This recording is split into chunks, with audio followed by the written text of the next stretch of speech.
And are you refreshed? Good. Now what? I can't believe I'm here. I know what I want. I know that every day there's somebody up there pointing it right at me. And sometimes I feel like it's right there. I'm going to be able to touch it tomorrow. But it doesn't come. And I say, that's okay. It'll come when it's ready to come. But let us give you something really, really, really, really good to know. What you really want can come now or within a few minutes. Because the reason that you want everything in a manifested form that you think you want is because you believe you will feel better in the having of that. So if you can just for a little while accept that since it's joy is the reason that you want it, you want it because you think it will feel better to have it. If you can believe us when we say you can find a way to feel better now, which means you're going to get what you want now. It's just that you want the means to it to be exactly as you've defined it. In other words, I want to be happy because of that path unfolding just that way. And we want you to stop nitpicking over how the happiness comes and just accept that you can find the happiness right now or within an hour or certainly within a day. And if you can be satisfied with the happiness that is here, which is the reason that you want everything, then all of the means to that end will show up for you. It's the means to the end thing.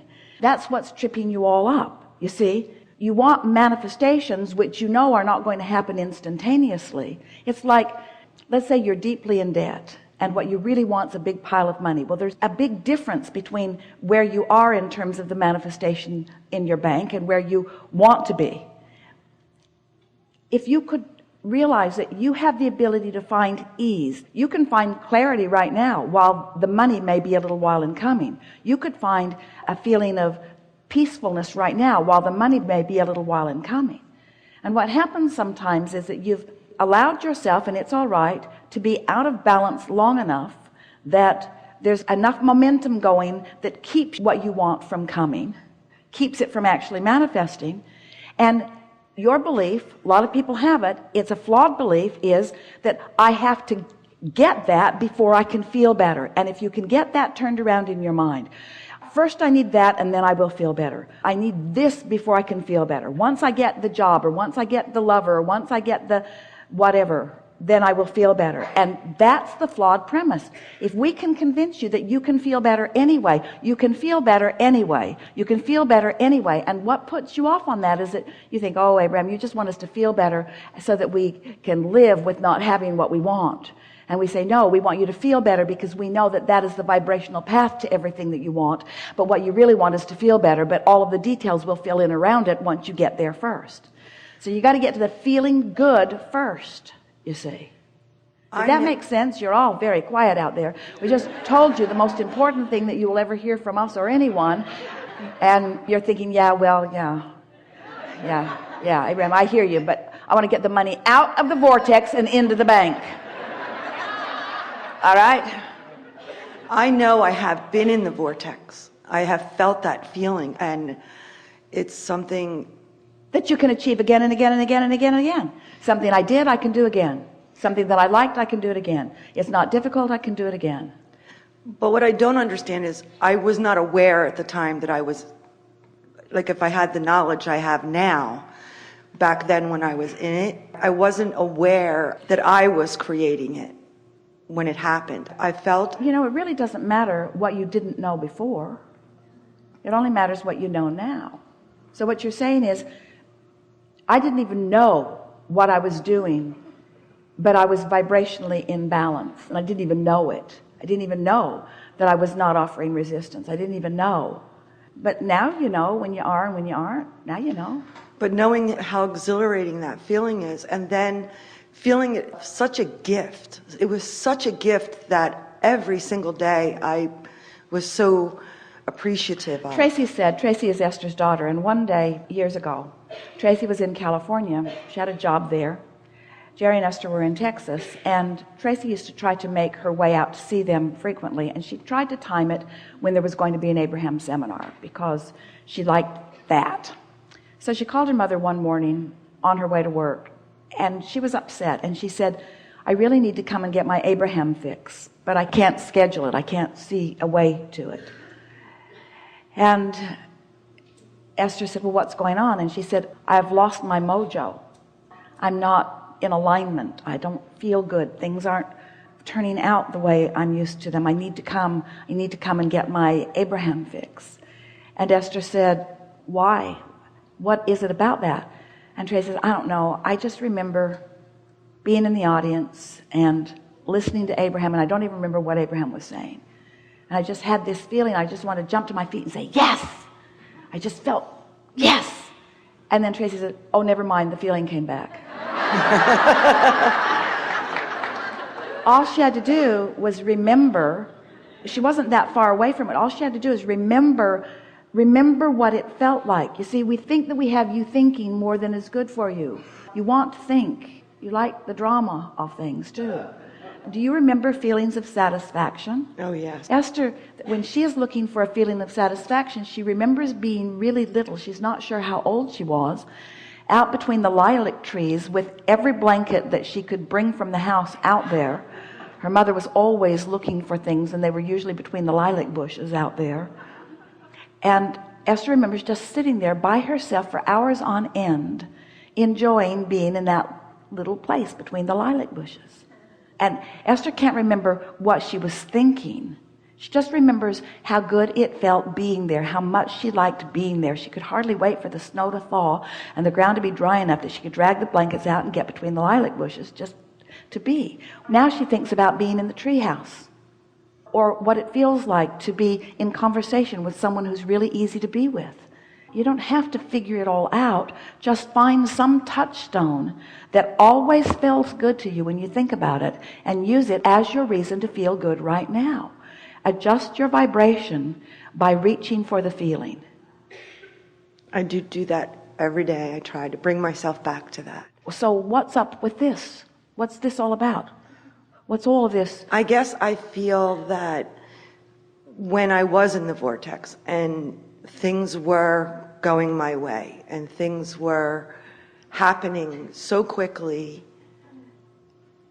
I don't understand where it went. And I know I did it. But do you understand the poison in that question? I don't understand what I'm doing wrong. I don't understand where it went. And we say, it didn't go anywhere. It's just being held off by that perspective, by that question that is rooted in something's wrong with something that I'm doing. And that feeling feels like self-doubt. It feels like confusion. So what you want to do is just find a thought that gives you a different feeling. Not find a thought that leads you to the solution. Find a thought that gives you a different feeling. So can you find some thoughts? Absolutely. So let's hear some of them. Just easy, nice and easy. Everyone's enjoying this because everybody gets this. Everybody understands what's going on. The feeling of having a wonderful family. All right, that's way too big. That's too big because family is more trouble than it's worth. Mm-hmm. So, that's for sure. So the feeling of belonging where I was. But now you're just stirring up more trouble. We want you to go more general, more emotional, more something that felt good to me. Something as silly as, oh man, I was at Papacito's restaurant the other day, and I had for the first time a shrimp appetizer that was wrapped in bacon and had some sort of cheese in the middle of it and a little jalapeno. And when I put it in my mouth, I thought I was going to die. It was so good. It was so good. And we only ordered two orders of them, and there were enough of us that we were sort of fighting over them, and our eyes were like rolling back in our head as we were eating these because it tasted so good. And it was so fun. It was so fun to fight over these little shrimp. It was really fun to fight over them. And one friend thought that they were all for her. And so she just sort of pulled it over there and started scarfing them. And the rest of us were sort of thinking, hey, we're sharing these. And we had so much fun. And she went to the bathroom. We all put shrimp tails in our mouth. We know that it sounds silly because Here you are. You've come to learn to be the deliberate creator of your own reality. We know it should be really hard. It should be hard. There should be long, long, long lists of things to do in order to do it. I should be able to get my mind, my weak and limpy mind that's always focused in the wrong place. I should be able to wrestle it with the ground and make it focus upon things that are meaningful to me. And we say, no, that isn't it. That isn't it. All you got to do is find something that's soft and feels good to you. For a while, Esther just focused on her pillow. Just appreciation. My bed. Just find something. Find something. But in doing so, before you're going to be willing to do that, we have to convince you that that's the work to be done.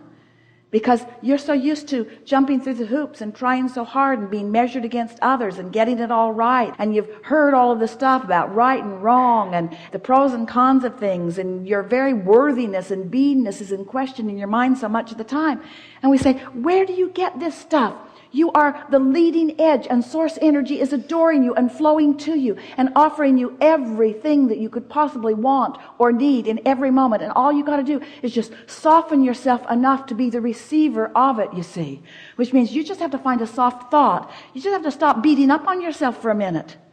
Just stop feeling critical of what you're not getting done and using what you used to get done successfully. Stop using it as a club to beat yourself over the head about what you're not getting done. It's like saying, oh, I was so thin. I used to be so thin. I used to be so thin and not now. Don't use past successes to torment yourself now. Don't use anything to torment yourself. Use everything and anything that you can think of to soothe yourself. Tell the story the way it feels best to you. I'm a good person. I was born as a good person, and I remained a good person. And I'm loved. I'm worthy. And Source adores me. And Source is flowing to me. And I'm figuring this out. And I don't have to figure it out all at once. And things are all right. And it's getting better all the time. And it's just a matter of the way I feel. I like figuring this out. And I am figuring it out. There's just no big deal going on here. Nothing serious going on. Nothing serious going on. We can tell you, and we don't want to get too much in your head, but you will never put yourself in a position where Source withholds from you. You just put yourself in a position where you don't let it in. And we know that you know that that's what you're doing. Right. And you're almost frantically saying, I know I'm doing this, and right. How can I stop doing this? And we say, just by feeling around until it feels good and then noting. I felt relief in that thought. Felt relief in that thought. That thought felt better. Because it's always better to love yourself than to be mad at yourself. But you can't go cold turkey on loving yourself. If you've got momentum going where you're self-critical or critical of others, critical about anything, you're not going to all of a sudden just drop that. There's momentum going. But you can remember the shrimp that tasted good, and that's a respite. That's relief. You can remember something funny that happened. If you would just get together with friends and talk about the funniest things that you remember happening, your energy would shift. If you would just get hold of some television series, Esther watches Big Bang Theory. Every minute she can find. She's got them all recorded. And a really nice evening is just to look and see, oh, I've seen that one, erase. Oh, I've seen that one, erase. Oh, haven't seen that one. In other words, makes her laugh. Makes her laugh. Brilliantly written, makes her laugh. Nothing serious going on, makes her laugh.